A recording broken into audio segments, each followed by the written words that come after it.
Hi everybody, welcome to our reading today of The Absolutely True Diary of a Part-Time Indian. We are picking up part 2 of a chapter when Junior is playing his rivals, his old school teammates. And so Coach just asked that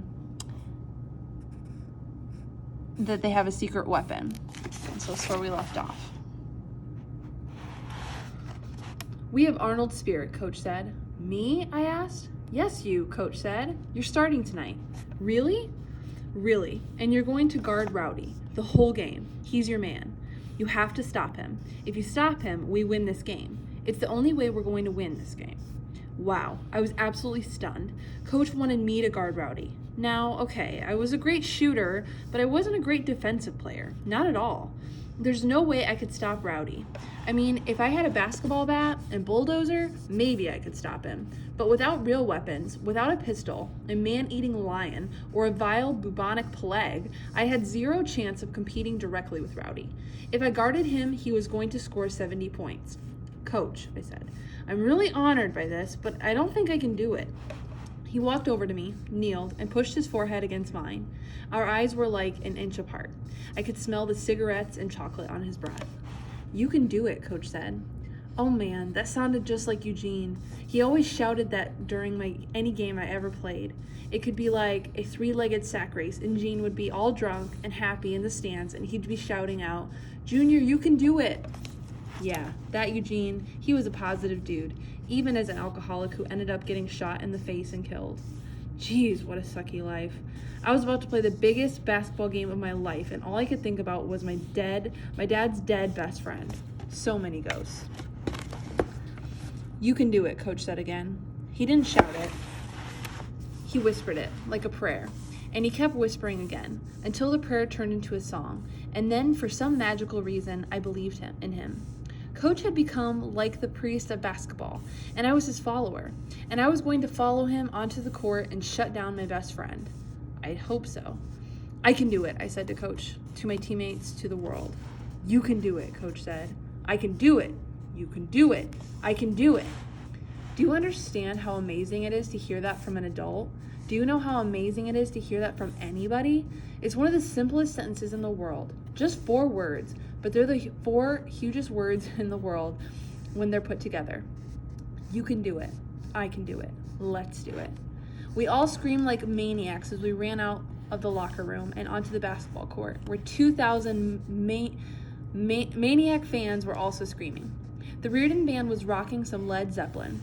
As we ran through our warm-up layup drills, I looked up into the crowd to see if my dad was in his usual place, high up in the northwest corner, and there he was. I waved to him. He waved back. Yep, my daddy was an undependable drunk, but he'd never miss any of my organized games, concerts, plays, or picnics. He may not have loved me perfectly, but he loved me as well as he could. My mom was sitting in her usual place on the opposite side of the court from Dad. Funny how they did that. Mom always said that Dad made her too nervous. Dad always said that Mom made him too nervous. Penelope was yelling and screaming like crazy too. I waved at her. She blew me a kiss. Great. Now I was going to have to play the game with a boner. Haha, just kidding. So we ran through layups and 3-on-3 weave drills and free throws and pick and rolls, and then the evil Welpinit 5 came running out of the visitors' locker room.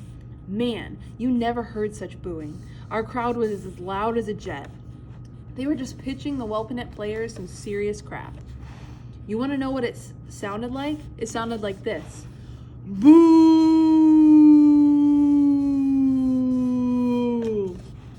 We couldn't even hear each other. I worried that all of us were going to have permanent hearing damage.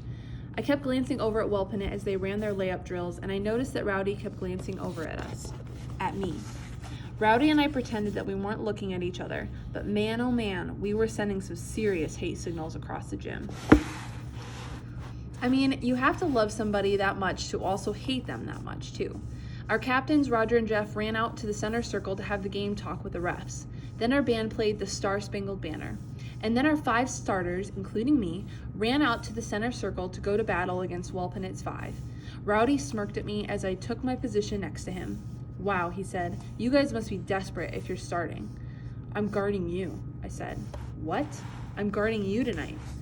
You can't stop me. I've been kicking your bleat for 14 years. Not tonight, I said. Tonight's my night. Rowdy just laughed. The ref threw up the opening jump ball. Our big guy, Roger, tipped it back toward our point guard, but Rowdy was quicker. He intercepted the pass and raced toward his basket. I ran right behind him. I knew that he wanted to dunk it. I knew that he wanted to send a message to us. I knew he wanted to humiliate us on the opening play. And for a second, I wondered if I should just intentionally foul him and prevent him from dunking. He'd get two free throws, but those wouldn't be nearly as exciting as a dunk. But no, I couldn't do that. I couldn't foul him. That would be like giving up. So I just sped up and got ready to jump with Rowdy. I knew he'd fly into the air about 5 feet from the hoop. I knew he'd jump about 2 feet higher than I could. So I needed to jump quicker. And Rowdy rose into the air, and I rose with him. And then I rose above him. Yep, if I believed in magic and ghosts, then I think maybe I was rising on the shoulders of my dead grandmother, Ann Eugene, my dad's best friend. Or maybe I was rising on my mother and father's hopes for me. I don't know what happened, but for once, and for the only time in my life, I jumped higher than Rowdy. I rose above him as he tried to dunk it. I took the ball right out of his hands. Yep, we were like 10 feet off the ground, but I was still able to reach out and steal the ball from Rowdy. Even in midair, I could see the absolute shock in Rowdy's face. He couldn't believe I was flying with him. He thought he was the only Indian Superman. I came down with the ball, spun, dribbled back toward our hoop. Rowdy, screaming with rage, was close behind me. Our crowd was insanely loud. They couldn't believe what I'd just done. I mean, sure, that kind of thing happens in the NBA and in college and in the big high schools. But nobody jumped like that in a small school basketball gym. Nobody blocked a shot like that. Nobody took a ball out of a guy's hands as he was just about to dunk. But I wasn't done. Not by a long shot. I wanted to score. I'd taken the ball from Rowdy, and now I wanted to score in his face. I wanted to absolutely demoralize him. I raced for our hoop. Rowdy was screaming behind me. My teammates told me later that I was grinning like an idiot as I flew down the court. I didn't know that. I just knew I wanted to hit a jumper in Rowdy's face. Well, I wanted to dunk on him, and I figured with the crazy adrenaline coursing through my body, I might be able to jump over the rim again. But I think part of me knew that I'd never jump like that again. I only had the one epic jump in me. I wasn't a dunker, I was a shooter. So I screeched to the stop at the 3-point line and head faked, and Rowdy completely fell for it. He jumped high over me, wanting to block my shot, but I just waited for the sky to clear.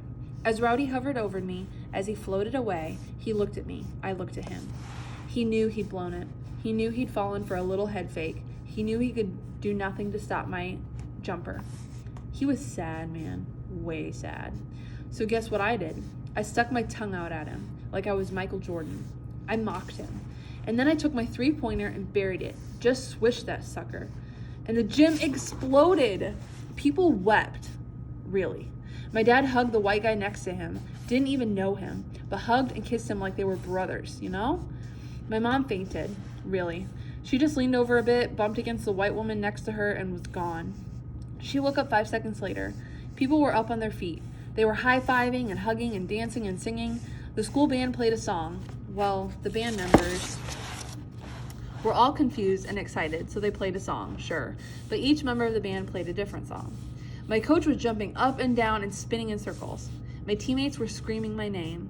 Yep, all of that fuss and the score was only 3-0. But trust me, the game was over. It only took like 10 seconds to happen, but the game was already over. Really. It can happen that way. One play can determine the course of a game. One play can change your momentum forever. We beat Welpinit by 40 points. Absolutely destroyed them. That 3-pointer was the only shot I took that night. The only shot I made. Yep, I only scored 3 points, my lowest point total of the season. But Rowdy only scored 4 points. I stopped him. I held him to 4 points, only 2 baskets. He scored on a layup in the first quarter when I tripped over my teammate's foot and fell. And he scored in the fourth quarter with only 5 seconds left in the game when he stole the ball from me and raced down for a layup. But I didn't even chase him down because we were ahead by 42 points. The buzzer sounded. The game was over. We had killed the Redskins. Yep, we had humiliated them. We were dancing around the gym, laughing and screaming and chanting. My teammates mobbed me. They lifted me up on their shoulders and carried me around the gym. I looked for my mom. but she fainted again, so they're taking her outside to get some fresh air. I looked for my dad. I thought he'd be cheering, but he wasn't. He wasn't even looking at me. He was all quiet-faced as he looked at something else. So I looked at what he was looking at. It was the well-pennant Redskins, lined up at their end of the court as they watched us celebrate our victory. I whooped. We had defeated the enemy. We had defeated the champions. We were David who'd thrown a stone into the brain of Goliath. And then I realized something. I realized that my team, the Reardon Indians, was Goliath. I mean, geez, all of the seniors on our team were going to college. All the guys on our team had their own cars. All the guys on our team had iPods and cell phones and PSPs and 3 pairs of blue jeans and 10 shirts and mothers and fathers who went to church and had good jobs. Okay, so maybe my white teammates had problems, serious problems, but none of their problems was life-threatening. But I looked over the well-pennant Redskins at Rowdy. I knew that 2 or 3 of those Indians might not have eaten breakfast that morning. No food in the house. I knew that 7 or 8 of those Indians lived with drunken mothers and fathers. I knew that one of those Indians had a father who dealt crack and meth. I knew 2 of those Indians had fathers in prison. I knew that none of them was going to college, not one of them. And I knew that Rowdy's father was probably going to beat the crap out of him for losing this game. I suddenly wanted to apologize to Rowdy, to all the other Spokanes. I was suddenly ashamed that I'd wanted so badly to take revenge on them. I was suddenly ashamed of my anger, my rage, and my pain. I jumped off my white teammate's shoulders and dashed into the locker room. I ran to the bathroom, into a toilet stall, and threw up. And then I wept like a baby. Coach and my teammates thought I was crying tears of happiness, but I wasn't. I was crying tears of shame. I was crying because I had broken my best friend's heart, but God has a way of making things even out, I guess. Well-Pennant never recovered from their loss to us. They only won a couple more games the rest of the season and didn't qualify for the playoffs. However, we didn't lose another game in the regular season and were ranked number 1 in the state as we headed into the playoffs. We played Elmira Cooley Heartline, this tiny farm town team, and they beat us when this kid named Keith hit a crazy half-court shot at the buzzer. It was a big upset. We all cried in the locker room for hours. Coach cried too. I guess that's the only time that men and boys get to cry and not get punched in the face.